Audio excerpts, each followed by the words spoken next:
बिस्मिल्लाहिर्रहमानिर्रहीम। अस्सलाम वालेकुम वरहमतुल्लाहि वबरकातुहू। मैं हूं homeo herbalist doctor Mohammad Mukhtar Qadri, Kamoke Gujranwala, Pakistan से। आज का हमारा जो टॉपिक है वो है ब्रेस्ट की प्रॉब्लम। बाज़ ख़वातीन में ब्रेस्ट जो है वो बढ़ जाती है और लटक जाती है, ढीली हो जाती है, लटक जाती है ब्रेस्ट। और बाज़ ख़वातीन में ब्रेस्ट जो है वो बिल्कुल ही सिकुड़ जाती हैं, या उनमें ऐसा होता है जैसे उनका निस्वानी हुस्न जो है वो बिल्कुल ही ख़त्म हो चुका है। तो आज की इस वीडियो में हम इस प्रॉब्लम पर गुफ्तगू करेंगे कि ब्रेस्ट जो है वो लटक क्यों जाती है, बढ़कर लटक जाती है, ढीली डाली क्यों हो जाती है, इसका मिजाज क्या है, ये कौन सी तहरीक में होता है मसला, और इसका इलाज क्या है। तो वीडियो शुरू करने से पहले मेरी आपसे गुजारिश है कि आप जिस तरह मोहब्बत फरमा रहे हैं इसी तरह इस वीडियो को, अगर आप नए हैं तो सब्सक्राइब का बटन नीचे मौजूद है, उसको सब्सक्राइब कर लें चैनल को, और साथ बेल आइकन के बटन को भी प्रेस कर लें ताकि मज़ीद नई आने वाली वीडियोस जो हैं वो आपको बर वक्त और टाइम पर मिल सकें। तो चलें नाज़रीन, बात शुरू करते हैं कि ब्रेस्ट की जो लटकना है ये कौन सी तहरीक में है।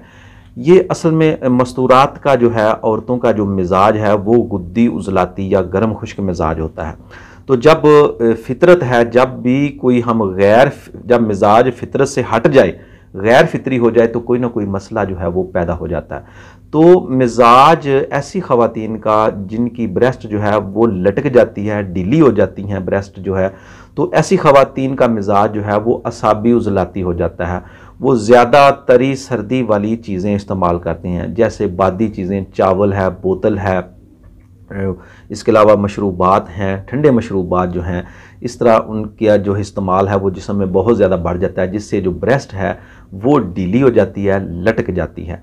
तो इसका बड़ा ही आसान और सादा सा इलाज है कि अपनी ग़िज़ा को चेंज कर लें। सबसे पहले अगर असाबी उजलाती मिजाज है तो इस मरीज़ा को आप जो हैं उजलाती असाबी ग़िज़ाएँ या खुश्क सर्द ग़िज़ाएँ इस्तेमाल कराएँ कुछ अर्सा तक। उसके बाद उजलाती गुद्दी और एंड पर जो है गुद्दी उजलाती ग़िज़ाएँ इस्तेमाल कराएंगे तो इंशाल्लाह मरीज़ा जो है वो बिल्कुल ठीक हो जाएगी और जो प्रॉब्लम्स है सॉल्व हो जाएगी इंशाल्लाह अज़ीज़। जो ब्रेस्ट है वो टाइट हो जाएगी और अपनी असली हालत पर आ जाएगी। ये आप ऊपर देख लें, स्क्रीन पर आ रहा है। ये नुस्खा आप कंप्लीट जो है ये तैयार कर लें, सारी चीज़ें लें, अच्छी चीज़ें लें, और इनको एंड पर पीस कर सिरका में जो है, सिरका भी में लिखा हुआ है इसमें, सिरका में इनको जो है ना वो बना लें। ये एक लई सी बन जाएगी, इसको जमात बोलते हैं तिब की ज़बान में। तो ये आप एक टाइम रात को जो है वो हल्का हल्का जो ब्रेस्ट के ऊपर लगा लें।